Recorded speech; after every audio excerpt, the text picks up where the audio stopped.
It was a story that should have never been. Well, this was a moment of history. It happened earlier today in France, and a major controversy, too, has now erupted out of Paris. Yeah, big controversy indeed at the Olympics. A boxer deemed a biological male beating an Italian female opponent, with the Italian crying out, "I couldn't take it anymore." From Fox News. The Olympics definitely dropped the ball, and all I'm saying is that men should fight against men, women should fight against women, and transgenders should fight against transgenders. To the greatest female boxer of all time, Clarissa Shields. Gold medalist, I'm very proud of that fact. It was the greatest accomplishment of my entire career. So I have to ask, what in the is going on in Paris this year, where two biological men are competing against biological women in the sport of boxing? And even the golden boy, Oscar de la Hoya. And boxer Angela Carini withdrew from her match against Algerian Imane Khelif after just 46 seconds, saying she'd never been punched that hard before. What started as a conspiracy theory online turned into a misguided fervor at the Olympics in Paris. ولكن مباشرة بعد ما صارت ضجة كبيرة من طرف سياسيين كبار في العالم ورياضيين كبار في العالم وحتى فنانين ونجوم. رئيس أمريكا السابق ما أغنى رجل في العالم إيلون ماسك تحدثوا عنك. تحدثوا عليا إيلون ماسك، ترامب. هذا الشيء اللي أثر فيا، ما نكذبش عليك، أثر فيا تأثير كبير، نضريت ضر كبير. Khelif, who won the gold medal, said she was deeply hurt for being labeled a man. ما نقدرش نوصف لك كمية الخوف. كنت متخوفة انه قلت لماذا إيمان خليف يصرى لها هذا الشيء؟ لماذا الحملة من طرف جميع العالم من سياسيين كبار؟ تخوفت، ولكن الحمد لله قدرت نتجاوز هذه المرحلة بفضل أطباء الذهنيين الخاصين اللي كانوا يساندوا فيا.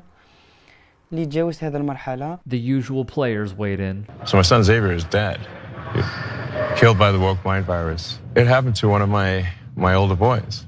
I was essentially tricked into signing documents for one of my older boys, Xavier. This is before I had really any understanding of what was going on, and we had COVID going on, and so there was a lot of confusion. I was told, Xavier might commit suicide if he did. That was a lie right from the outset. It wasn't explained to me that puberty blockers are actually just sterilization drugs. And so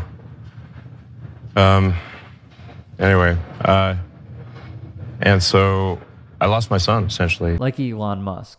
Additionally, former President Donald Trump would post a photo from the fight, writing, and I quote, "I will keep men out of women's sports." To be very clear, he has no jurisdiction, if this were to even hypothetically be, when it comes to the Olympic Games.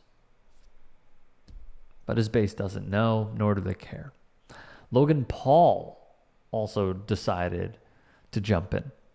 He'd tweet, "This is the purest form of evil unfolding right before our eyes. A man was allowed to beat up a woman on a global stage, crushing her life's dream while fighting for her deceased father. This delusion must end." He'd later delete the post and put up another with the opening word even being, "Oopsie."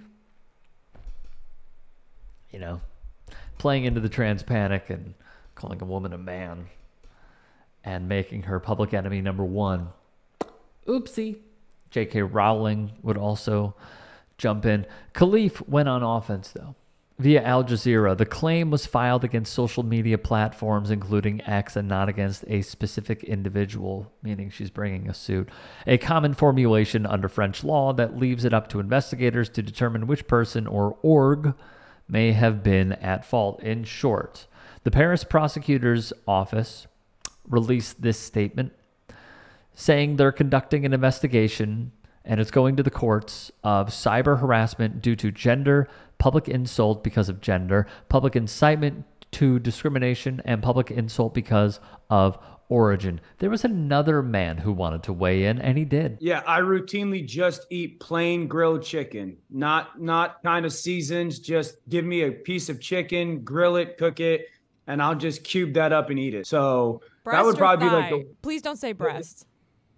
Breast. All right. Jesus. ESPN football analyst Dan Orlovsky. He would tweet in the wake of this news, "Protect our daughters." It was, to put it mildly, insanely disappointing. Then Pat McAfee would ask Orlovsky about it. Here was that exchange. Hey, before we have a hard out here on ESPN, didn't want to bring it up, obviously. Sorry. Did ESPN tell you to delete that tweet or no? I just need to know. Can you tell me? That's all you need to say. Did ESPN tell you to delete that tweet or no? ESPN did not, nor did anyone associated with ESPN tell me to delete that. Okay, all right, okay. Big news. Because it came out that it wasn't, and obviously you didn't want to be the one that I get where you were standing. You feel like I could lose my job. I don't need to be that. Everybody has attacked you. We want to let you know we think you're a good dude.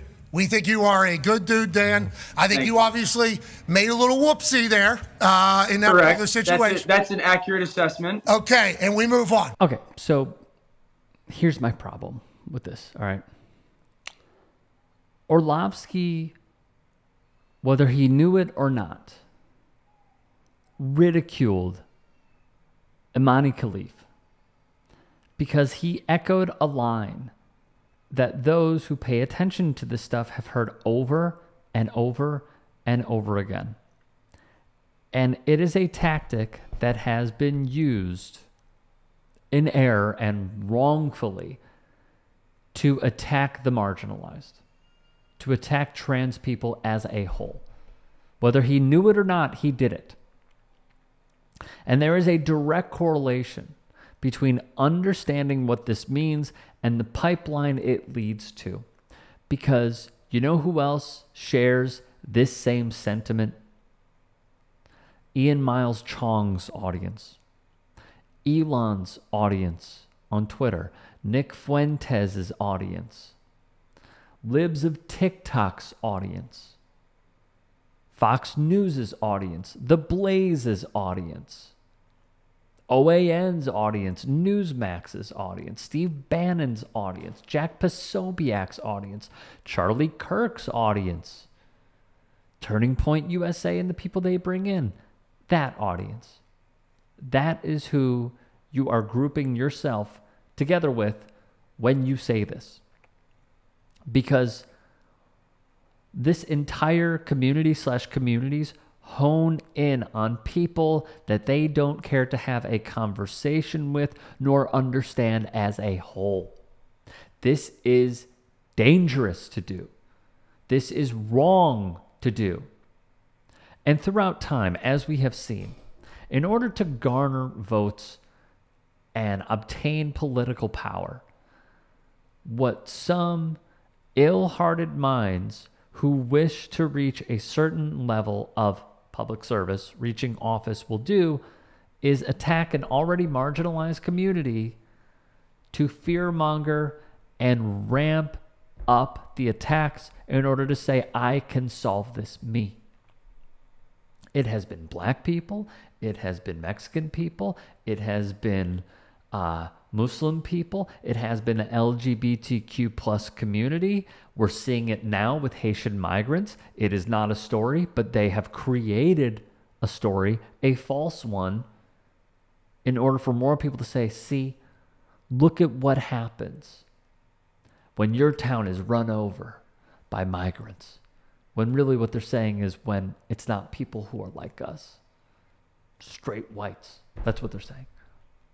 And what also gets me is the fact that McAfee asked Orlovsky this question when he should be addressing it too, because he contributed. He did I'm just asking questions. I'm just curious. I'm just asking questions. But it was very clear where he stood, even if he did this really laughable cop-out. And you know what? His Reddit page is even dragging him for it, which they should. So overall, I am incredibly disappointed. What I would like to see, quite frankly, and I know we do this a lot when someone messes up and has a mishap, But I would like for Dan to educate himself on this. And I would like for Pat to educate himself on this. Talk to scholars. Why don't you bring them on? You guys have huge platforms. McAfee more than Orlovsky. Orlovsky is a contributor to SportsCenter, to their NFL programs, to Monday Night Football. I get it. But for Pat, this is a golden opportunity. And you know who is the shining light of an example who actually did cover this to show that it's not what they're making it out to be?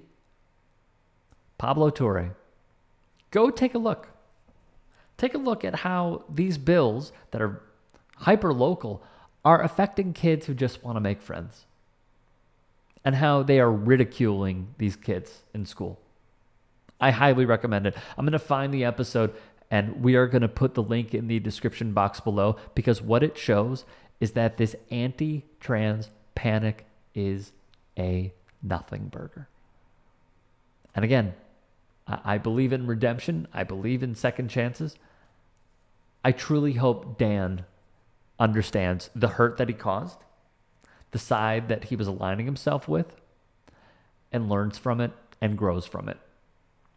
And until then, not much else to say. If you can and are willing, please become a paid member here at TYT Sports. And or go to tyt.com/join. In addition, you can follow me on Twitter, Instagram, and TikTok. Appreciate it. Have a great day.